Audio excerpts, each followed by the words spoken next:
Thank you everyone for joining. And yes, this will be a much shorter webinar compared to our others. It will be about 30 minutes time. You can just have it on the background. And I'm here to talk today about website metrics. It's one of those subjects that we've been dreading for a very long time, but I'm glad that we've come to this today. In terms of what's on the agenda today is we'll be looking at most common website metrics that you are all familiar with and have been using probably at your own organizations, and the different key performance indicators that come along with those, as well as how to best measure and track your website success, which we typically don't do, and the processes and workflows that we'd like to suggest to ensure your website goals and setting your website for success in 2024.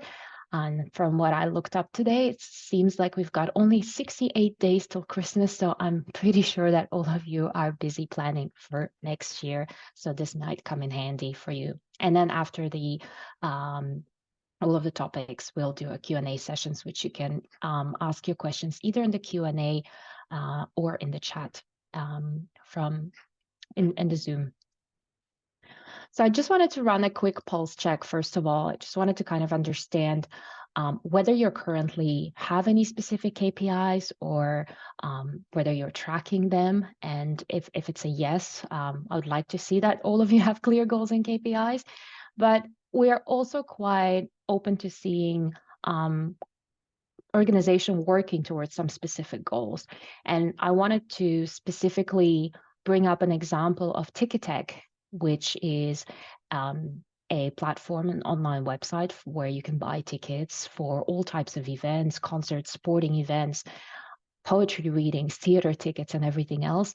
And when it was COVID, we were pretty much in lockdown for 2 years where no events were running. We couldn't even go anywhere. And that's where the team decided to completely revamp and rebrand all of their goals and their website and all of their processes. So you don't necessarily have to stick with those clear KPIs and goals all the time. And so essentially what they've done is basically looked at the entire journey, looked at what they could do with first-party data, looked at enabling push notifications, which isn't really popular these days with marketers and with their customers. However, they've noticed that they could build better personalized journeys and campaigns and the push notifications if there was a similar concert or a similar artist or a similar event going on around in your area that you might be interested in. And so that constant engagement and the reminders would help them to transform their entire the way they manage their website and use it to engage with their customers. So I'm saying that it's completely okay to change those once in a while. And it looks like we've got the most popular answer, which is at 63%, which that most of you do some basic reporting and tracking and would like to obviously improve those.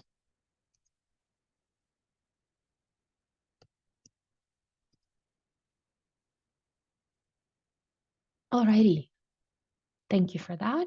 So we're going to go through the website metrics here that we all should know and why we track them and why we evaluate the success of our website. We do this purely because our website is our most vital digital asset. We want to make sure that it is working for us, it's working for our customers, it's working for our potential customers. But it's really important to highlight that it does work for you. You shouldn't be taking the basic standard foundations of all of these measures because it might not work for your organization.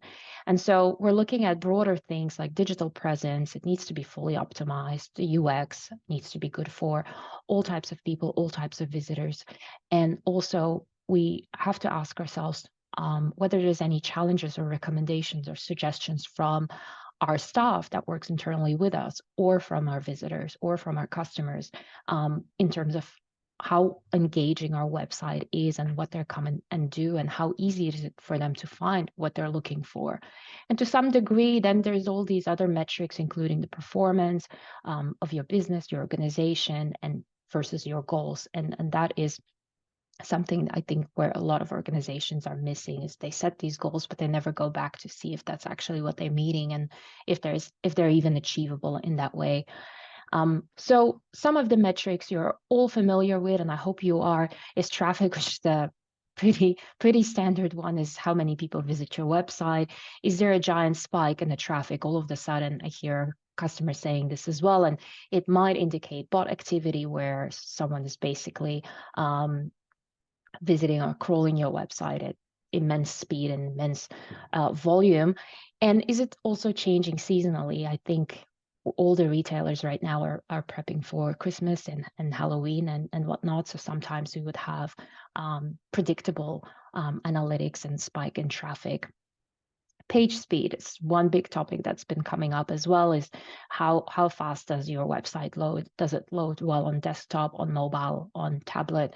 But also we have to think about our international customers here, where some of the internet coverage may not be as good as in Australia and or in Singapore for that matter, where it's a regional connection where it might be a little bit slower than others. So we would have to look at mobile, we'd have to look at 4G and the upcoming 5G connection as well.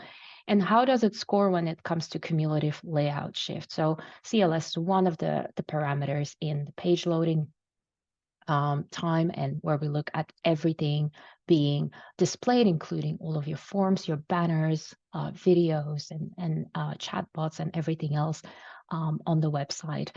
And of course, Lighthouse, Google Lighthouse is a really powerful tool to be able to measure that. It records every single page's page loading time. The reason this is really important is because, according to Google, this is one of their parameters to, well, maybe not punish you, but punish you for any kind of rankings and SEO violations. So this is one of the main parameters for SEO. The bounce rates, probably all of you familiar here. How many people are actually coming to your site and instantly leaving? And is it just usually something to do with the navigation or your homepage, or the top part of your homepage that's just not giving enough information and is not communicating clearly on what you want your customers or your visitors to do? And if it's not your homepage, I hope it's not your homepage. And if it's any other pages, what pages are those that have the most bounce rates? In terms of page views, pretty similar. How many pages are visitors viewing, and are they just browsing out of interest, or is there a specific CTA that you would want them to go through, or is it just because they cannot find the information that they need and tend to just either quickly leave or actually looking at multiple pages because they can't find it? And the last one is conversion rate, is where we look at how many of them are converting. Are certain CTA buttons more attractive than others? These are the 5 metrics that we should be looking at. There's a few more if you want to dig a little bit deeper, and that's traffic sources. Where are they coming from? Is it organic search? Is it specific referral from any other website? Or from your social media channels? Is it a paid campaign performing as well? So these are all of the things that we could put in a checklist and have a look through and evaluate where we stand as an organization. Device type is also pretty important, because if we look at it from a desktop or a mobile device, on a mobile device, just have to potentially address the content length and the readability of things, because people don't want to spend too much reading on a mobile device. And is the viewing experience different on other devices? Yes, and that's something that we would need to have a look at as well. And are you designing for a mobile first experience is another question that you should keep in mind before looking at some of these metrics. What are your top website pages? I think all of you know, because you all use analytics for this. Are they what you expected, or were there any particular pages where you saw very low traffic and wanted to make sure that people do visit them? And that's where we have to dig a little bit deeper and understand why that's not the case. And should we add more CTA buttons or any other conversion points to lead to that page, so that we could have more traffic to those pages?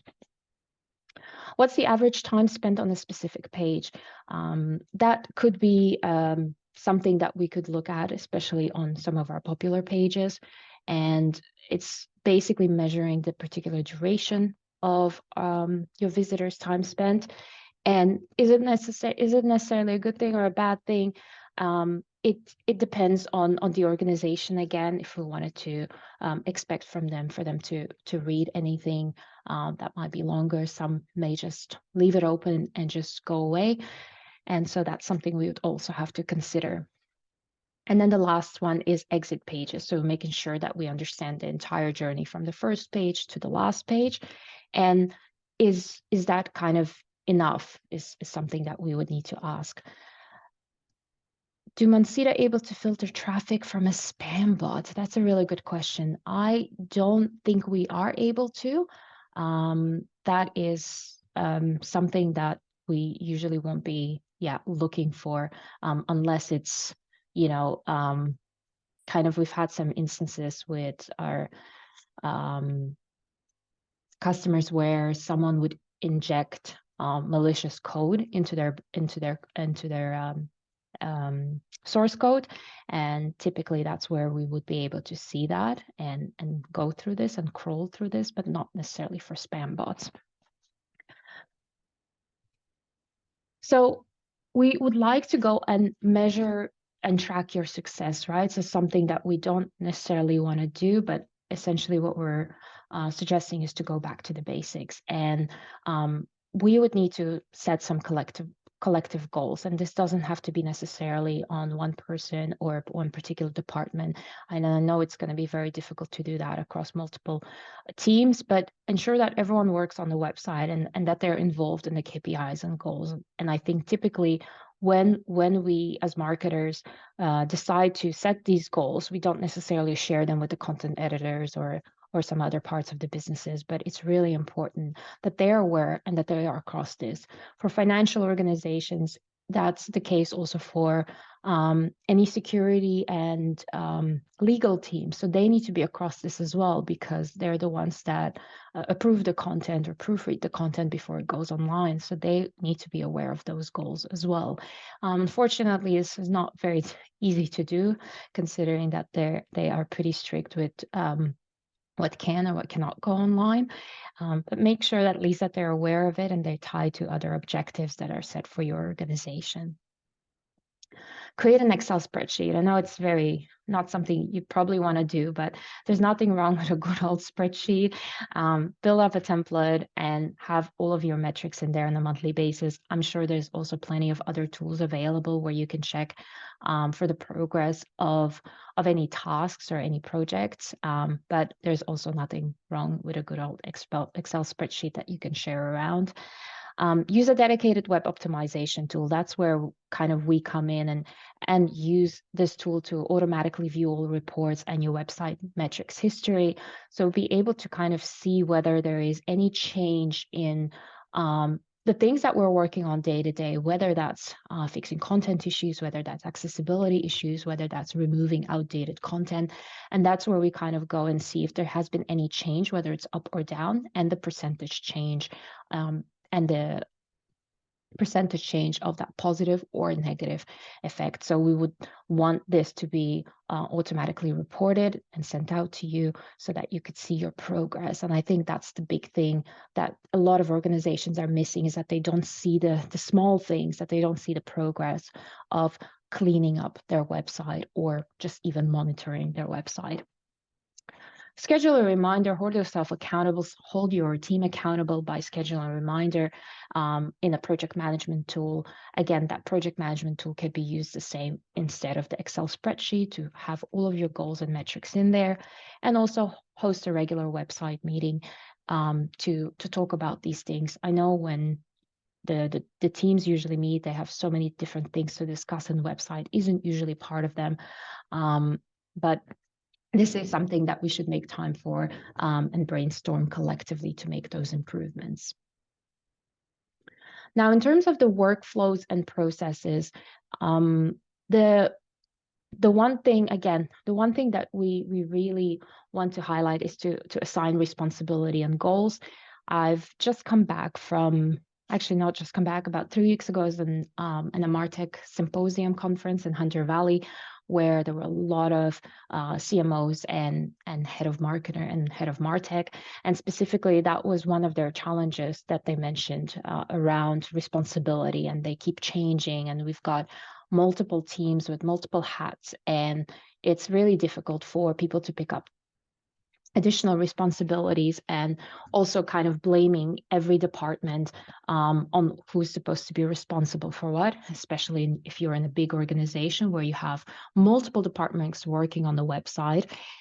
This isn't something that shouldn't be done. You could work on this collectively. It should be a team sport. And I think the big thing to differentiate here is to leaving aside SEO. Managing SEO is very, very different from the technical aspects and the maintenance and design. It's all very different.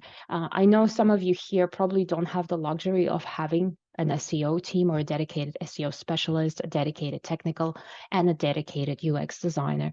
But in this case, we could have a look at who are the champions, who in our team is quite passionate about UX, who in our team is quite passionate about picking up the technical aspects for their own professional development. And that's where we should go from and get them to do this, and also get them to lead this specific passion of them. So ensure there is clear division on responsibility when it comes to the website. So if you've got someone working on accessibility, if you've got someone working on SEO, if you've got someone working on branding, that should be all clearly divided, unless there are some other people interested in actually learning from each other, and kind of those that have to do a little bit of everything.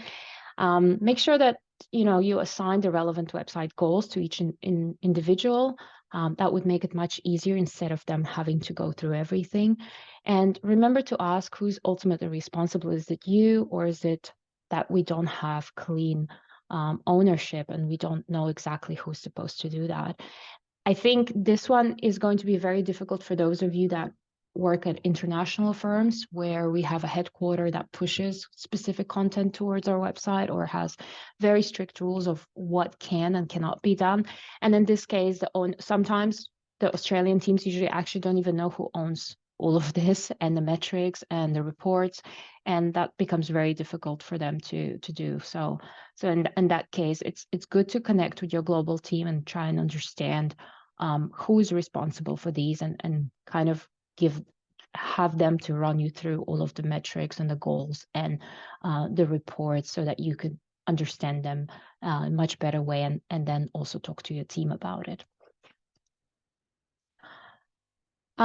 Education, and even more education, right? So that everything is changing every single day. So we want to make sure that all of your web content editors are trained in the proper usage of your website.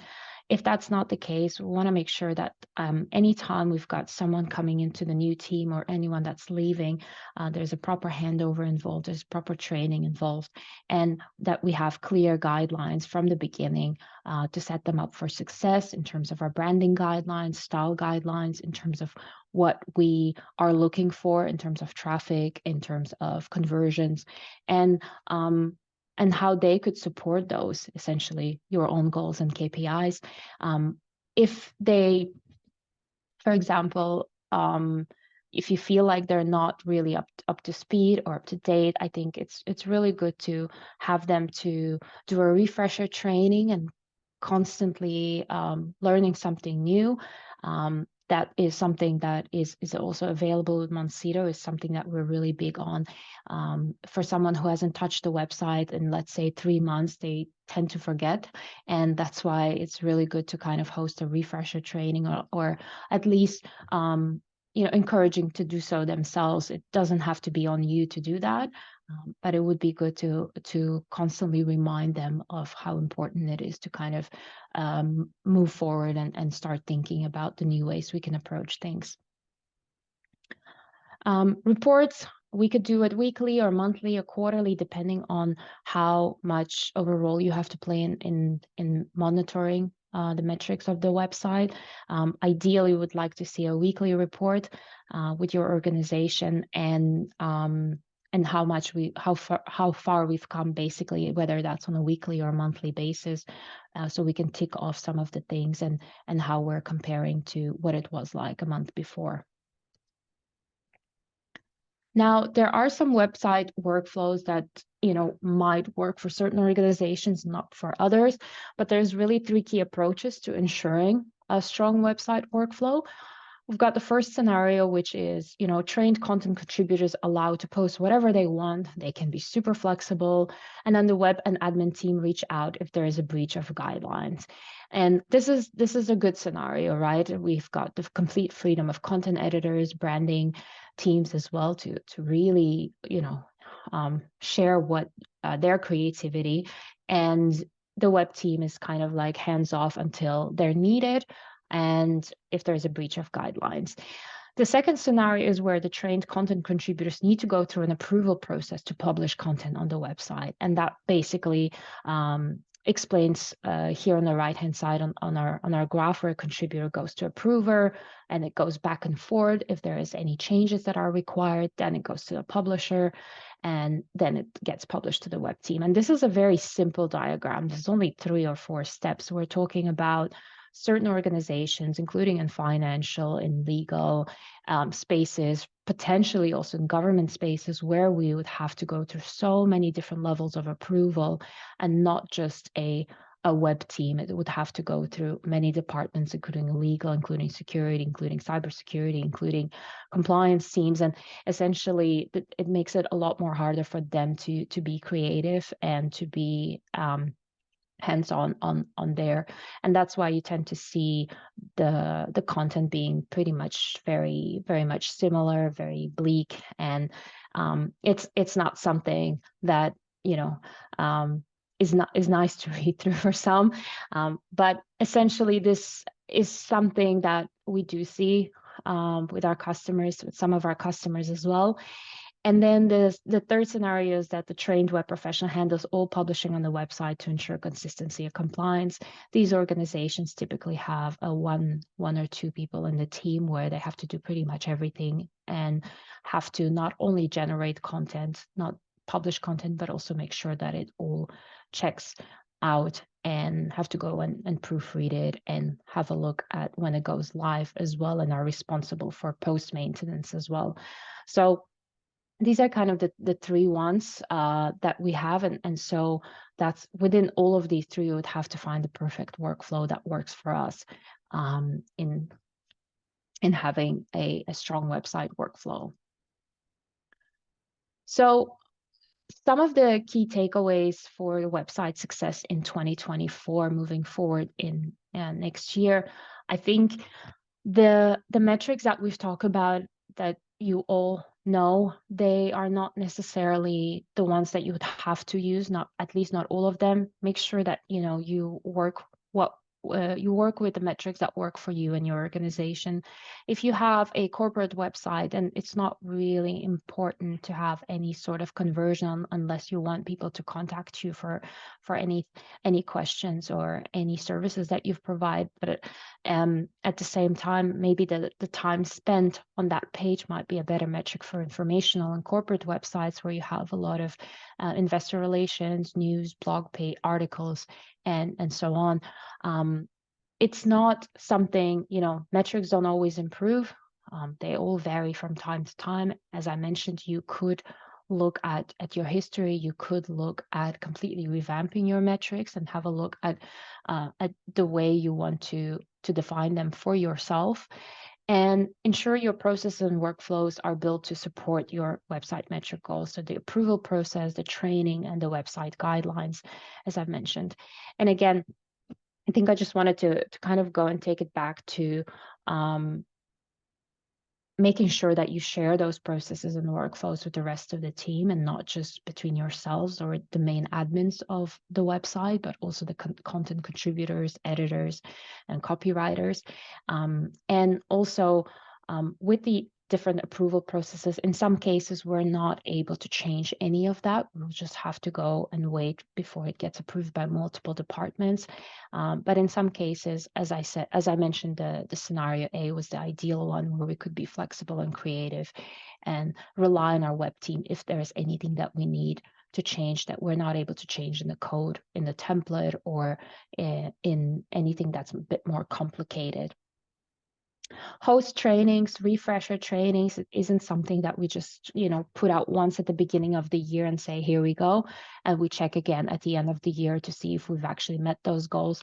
This should be a continuous process. It should be done on a monthly basis, and where we can make small changes and tick off some of the boxes. And it's constantly evolving month to month, depending on season, depending on the events that are happening in the world. So this is something that we would have to track continuously, and also report back with any changes. So constantly providing that feedback. So this is pretty much kind of what we wanted to talk about. I was just wondering if there were any additional questions for me that are specifically related to this. I know this was very much the theoretical part of it, but if there's any specific use cases or any specific questions, we're more than happy to come and help. And in terms of the resources that can help you, we've got a new checklist for website managers. So this is essentially a bunch of questions that you can go and tick off and have a look on how you're currently doing things. The redesign playbook is still there, the accessibility handbook, and any of our other webinars are available. I don't think there's any other questions here that I see, but I would like to launch another poll. So if you would like to get any help from us, if you're interested in getting a free scan of your website or a training session or get an overview of your website metrics, feel free to vote there. And I hope that this was kind of really helpful for you to go back and to start planning, or if you're already planning for next year, to bring in the website metrics again on your radar.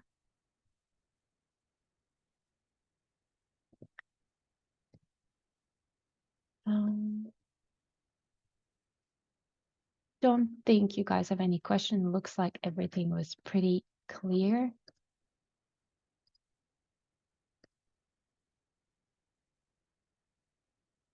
All right. Well, thank you everyone for joining. I hope you all have a great day. And I believe we've got another 2 webinars coming up in November and in December.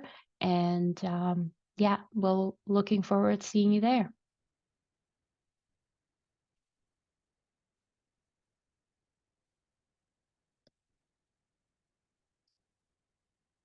Thank you.